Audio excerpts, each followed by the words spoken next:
30 दिन पहले मैं बिल्कुल अलग इंसान थी। मैं बेचैन थी, मेरा ध्यान भटक रहा था। पूरी रात सोने के बाद भी मैं थकी हुई उठती थी।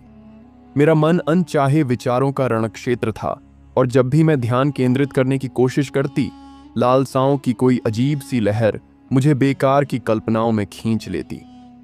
मुझे समझ नहीं आ रहा था कि क्या गड़बड़ है। मेरे पास ऊर्जा थी, मेरे पास समय था, मेरे पास अपने जीवन के लिए एक दृष्टिकोण था, लेकिन मैं आगे नहीं बढ़ पा रही थी। मैं अटकी हुई थी। तभी मेरी नजर इस प्राचीन शब्द पर पड़ी, ब्रह्मचर्य। पहले तो यह उन आध्यात्मिक बातों में से एक लगा जिनके बारे में लोग बातें तो करते हैं, लेकिन असल में उनका पालन नहीं करते। लेकिन मेरे अंदर कुछ इसे गहराई से समझना चाहता था। किसी किताब से नहीं, किसी गुरु से नहीं, बल्कि अनुभव से। और इसलिए मैंने खुद से एक मौन वादा किया, सिर्फ 30 दिन।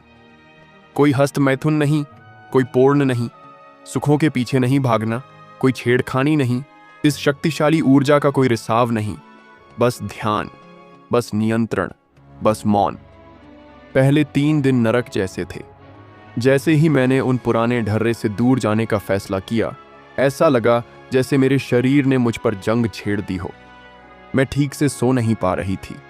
मेरा दिमाग बार बार पुराने नज़ारों, पुरानी यादों को दोहरा रहा था। यह तीव्र इच्छा थी, मानो कोई अदृश्य हाथ मुझे उस पुराने डोपामाइन की ओर खींच रहा हो। मुझे एहसास होने लगा कि मैं कितनी गहराई से गुलाम हो गई थी। मेरी उंगलियां अपने आप मेरे फोन की ओर बढ़ जातीं, उन सामान्य साइटों पर टाइप करतीं, और एंटर दबाने से ठीक पहले मैं रुक जाती और सांस लेती। यह आसान नहीं था, यह कोई वीरतापूर्ण नहीं था, यह एक युद्ध था मेरे अंदर। लेकिन 5वें दिन के आसपास कुछ बदलने लगा। मुझे याद है कि मैं जाग गई और ज्यादा मौजूद महसूस करने लगी। अभी भी तनाव था, हाँ, लेकिन एक अजीब सी शांति भी। मुझे समझ आने लगा था कि मेरी इच्छाएं मैं नहीं थी, वे बस लहरें थीं।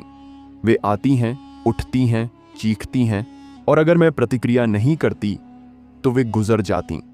मैं ज्यादा चलने लगी, अकेले मौन में बैठी, अपने चेहरे पर हवा का झोंका महसूस कर रही थी।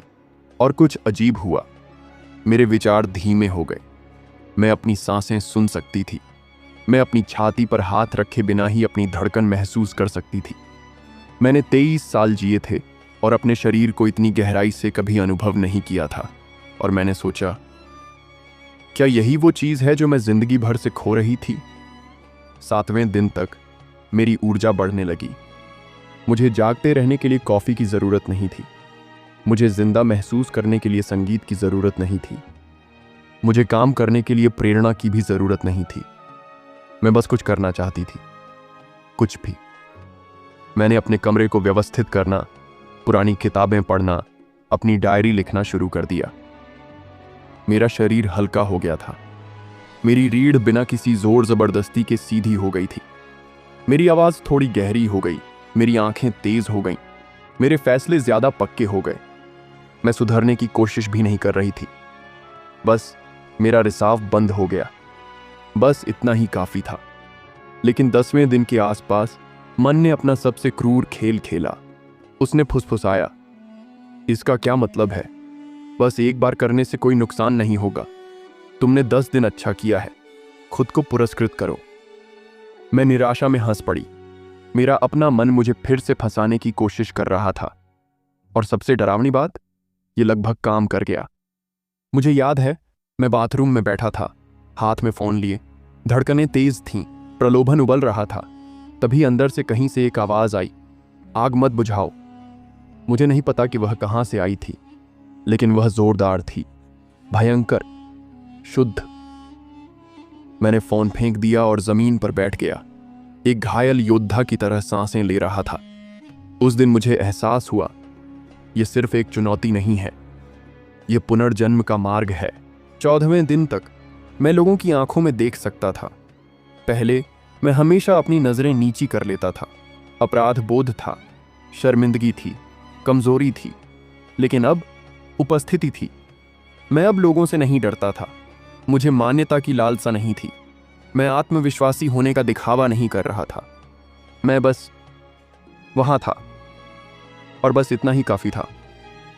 मुझे याद है कि मैं एक दोस्त से बात कर रहा था और मैंने देखा कि मैं बिना बोलने का इंतजार किए कितने ध्यान से सुन सकता था।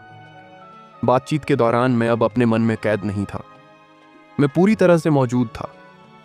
ब्रह्मचर्य ने मुझे न केवल शक्ति दी थी, उसने मेरी आत्मा को वापस लौटा दिया था। नींद गहरी हो गई, मेरी त्वचा साफ हो गई, मेरी मुद्रा में सुधार हुआ, लेकिन उससे भी बढ़कर मेरे इरादे शक्तिशाली हो गए। हर विचार में वजन होने लगा। जब मैंने कहा मैं यह करूंगा तो वह हो गया।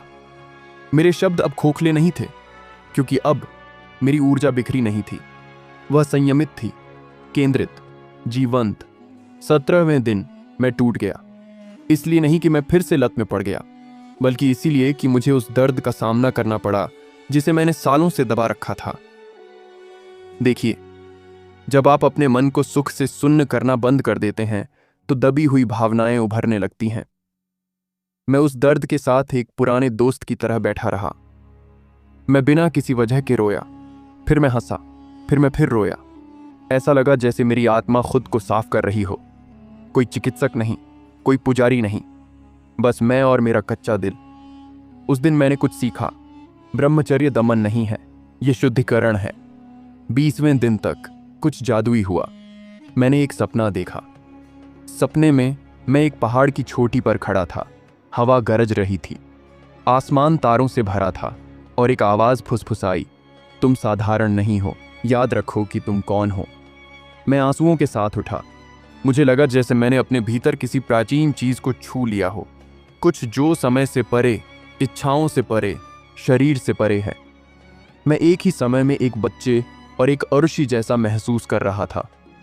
उस दिन मैंने पहली बार बिना किसी जबरदस्ती के ध्यान किया। वह मौन बहुत सुखद था, मानो बरसों की प्यास के बाद ठहरा हुआ पानी पी रहा हो।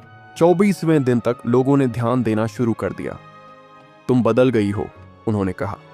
तुम ज्यादा जमीन से जुड़ी हुई लगती हो। यहां तक कि अजनबी भी अलग तरह से प्रतिक्रिया देने लगे। मैं प्रभावित करने की कोशिश नहीं कर रही थी, मैं अल्फा बनने की कोशिश नहीं कर रही थी, लेकिन मेरी ऊर्जा में कुछ बदलाव आ गया था। और ऊर्जा झूठ नहीं बोलती। मैं स्पष्टता को आकर्षित कर रही थी, अराजकता को नहीं, शांति को, नाटक को नहीं, सत्य को, भ्रम को नहीं। मुझे महिलाओं के प्रति ज्यादा सम्मान था, सिर्फ इंसान के तौर पर नहीं, बल्कि पवित्र प्राणियों के तौर पर। मैं सुंदरता की प्रशंसा कर सकती थी बिना किसी अधिकार के। मैं आकर्षण महसूस कर सकती थी बिना वासना के। मेरे रिश्ते ज्यादा ईमानदार हो गए। मैं अब ध्यान आकर्षित करने के लिए न तो दौड़ रही थी और न ही भीख मांग रही थी। मैं संपूर्ण थी। और जब आप संपूर्ण महसूस करते हैं तो आप दूसरों में पूर्णता की तलाश नहीं करते। आप बांटते हैं, आप चोरी नहीं करते। आप देते हैं, आप छीनते नहीं। 27वें दिन तक मेरा अंतर्ज्ञान बेहद तेज हो गया था। मैं खतरे को आने से पहले ही भांप सकती थी। मैं महसूस कर सकती थी कि कोई कब झूठ बोल रहा है।